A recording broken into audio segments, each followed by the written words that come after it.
what is an ICP, and what are companies. So the prospect companies that we're going to be looking for in and around ICP, as the initial suggests, it's ideal customer profile.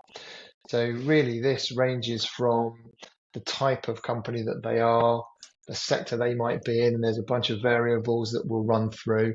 And then within a company, there might be different personas of people that we want to reach out to. So when we are first going to identify who an ICP is for ourselves, we want to look at our existing client base. It's the first place to have a look at. Who are we currently working with? And one thing that a lot of people forget to do is who do we enjoy working with? So are they really engaging? Are they paying on time? Are they appreciative of the work you put in? Are they bringing good ideas to the table? Is it collaborative? Is it an easy relationship? Look there first, and what are the characteristics that you can copy?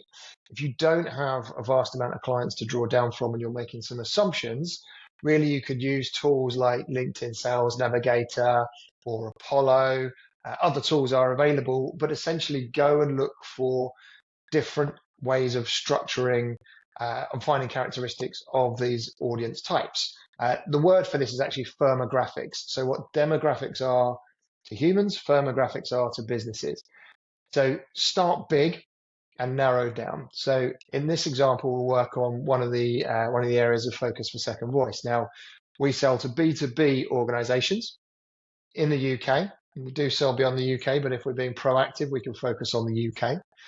We might want to focus on the professional service space, so accountancy, legal, building services, recruitment, whatever it might be, and we can choose sectors, and that will slowly narrow down the types of businesses we want to work with. We might not be able to support companies that have got sales teams of 50 or above, so we might want to exclude those.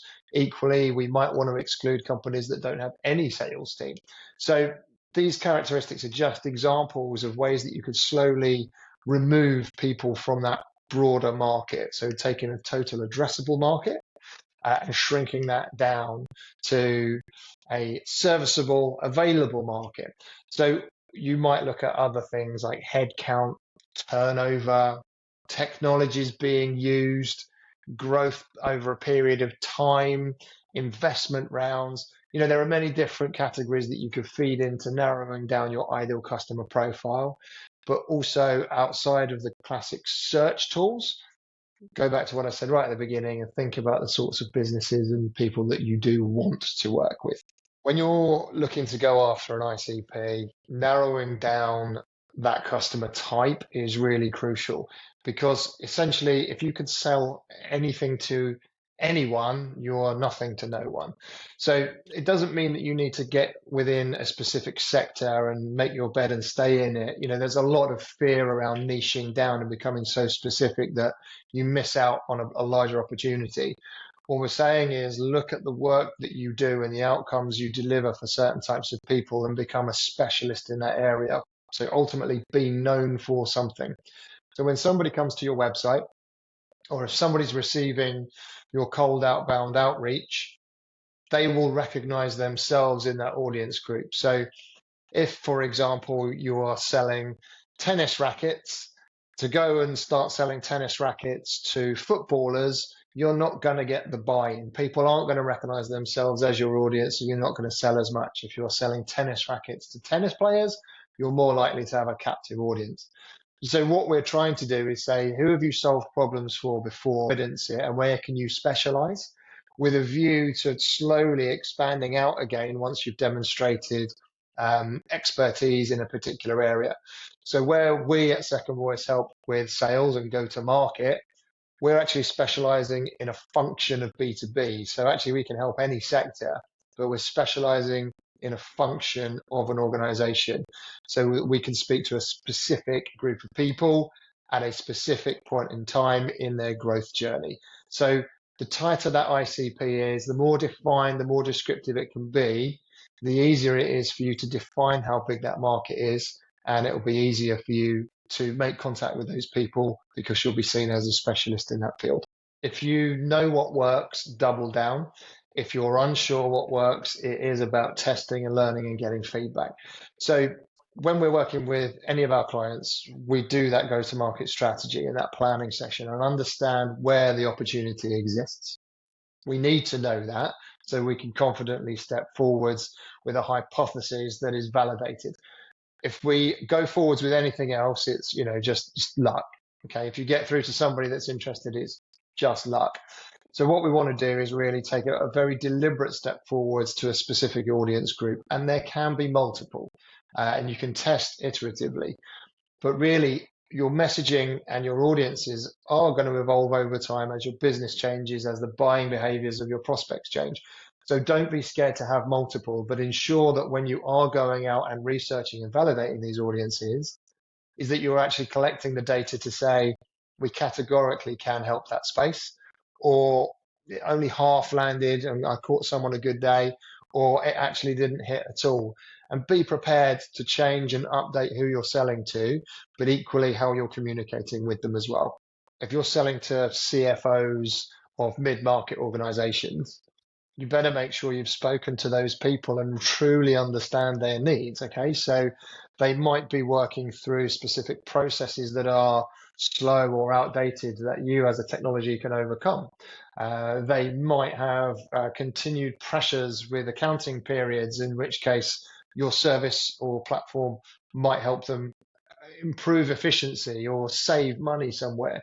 We want to ultimately ensure that we're helping the recipient, be it a decision maker, an economic buyer, an internal champion, all around these different personas. We need to help them get to an outcome.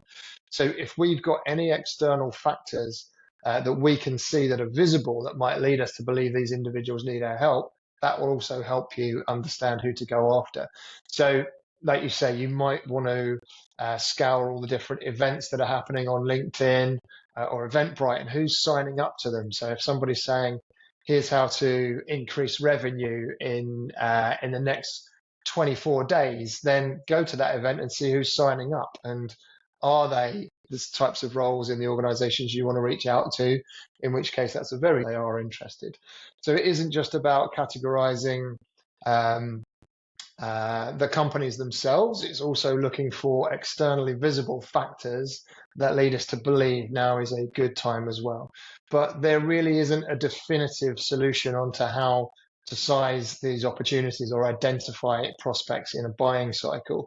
It really is a case of being creative with how you might want to speak with people, get in front of people, understand that they have a need, and educate, because not everybody will be aware at this stage that they have a problem of which you solve. So in our opinion, an ICP is that organization. It's faceless, it's a brand, it's an entity in its own right. So it is normally on a growth trajectory. It is normally somebody that could afford your services, or an organization that could afford your services. It has those identifiers that we've picked out. So we're looking for the company names. When we move into buyer personas or customer personas in detail, we're looking for the individuals within that organization. So typically, if you're selling into enterprise or the upper end of mid-market, you've usually got a buying committee. So the decision makers might be multiple roles. So it might be a CFO or an FD, the chief exec, the leader of the department that you're selling into, plus procurement, plus. If you're selling into startups, it might be only the founder that you're trying to reach out to. But what we need to recognize is that as you get bigger in scale of the companies that you're trying to sell to, there are more stakeholders within the business. And the more stakeholders that we have, the different roles they occupy, and their responsibilities, accountabilities are very different. Equally, their needs are very different. So I personally wouldn't sell to an FD, finance director, the same way that I'd sell to an early stage chief executive. Their needs, their experience, their understanding of their organization are very different. And so we need to be talking to them about the problems that either they or their reporting lines or their departments face individually. And then when you're bringing people together as a buying committee, helping them understand that as a collective, you can overcome some issues here. So typically we explore an economic buyer, so the person who signs this off financially. an internal champion. So they might not use or engage with you on a day-to-day basis, but absolutely understand the value that you bring and help sell you internally.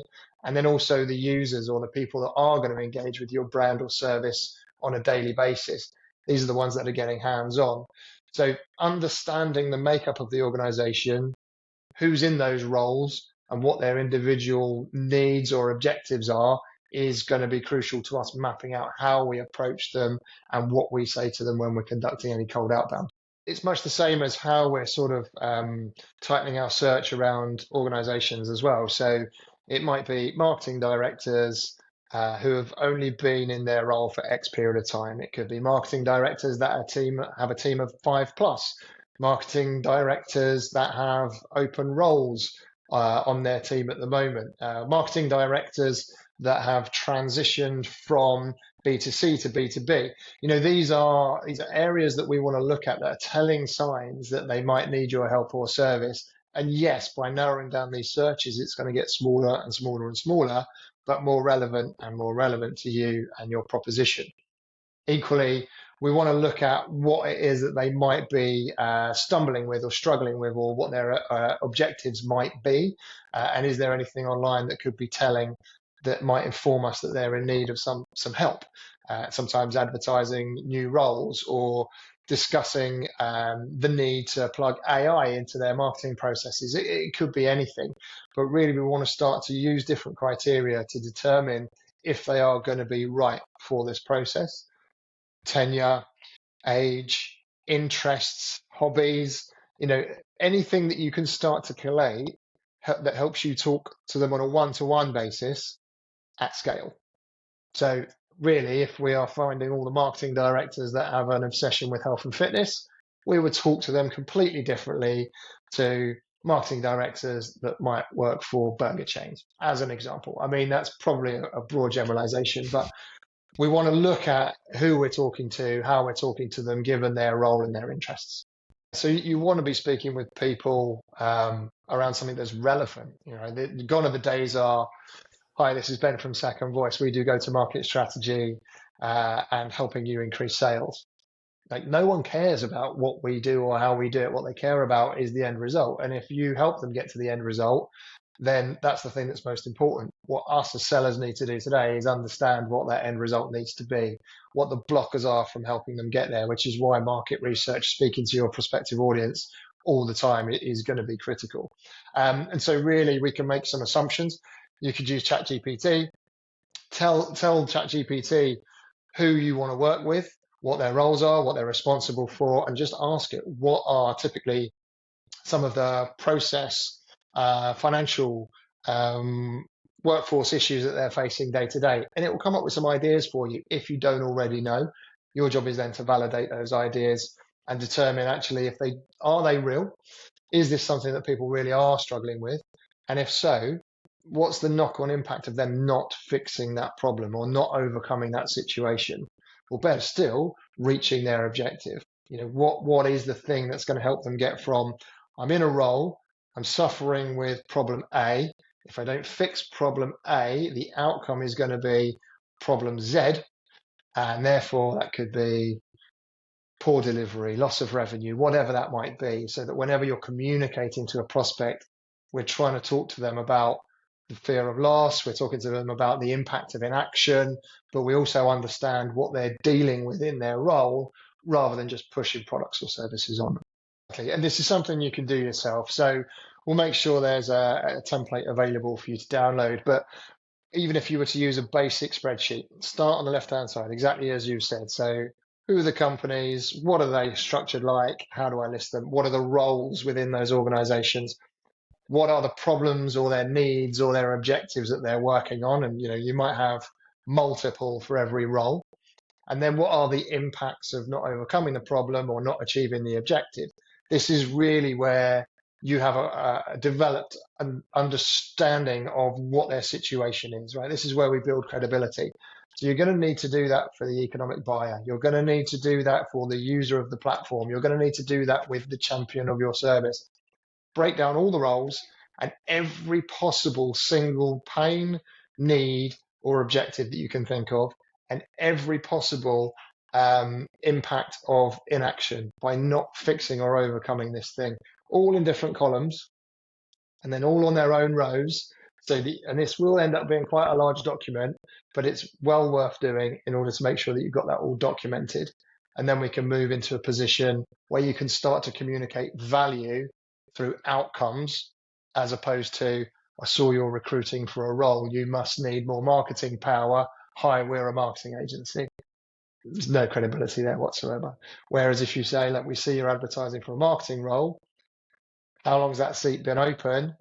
What are you looking to do with that role? What happens if you don't fill that position? And then you understand what the impacts of inaction are. So, well, by using our agency, you'll be able to achieve all of the things you need to achieve just quicker and more cost effectively. Can we have a conversation? A rudimentary example there, but we're tying it back to the problem or the need of the individual. We ran this for a consultancy previously, and they said that after going through this and rolling it out to their organization, everybody had a better understanding of the why that business existed and who they were serving. So not just coming into work and having their siloed jobs and achieving their tasks and getting on with their day, they then understood how all of that rolled up to the greater good that organization was doing for its clients.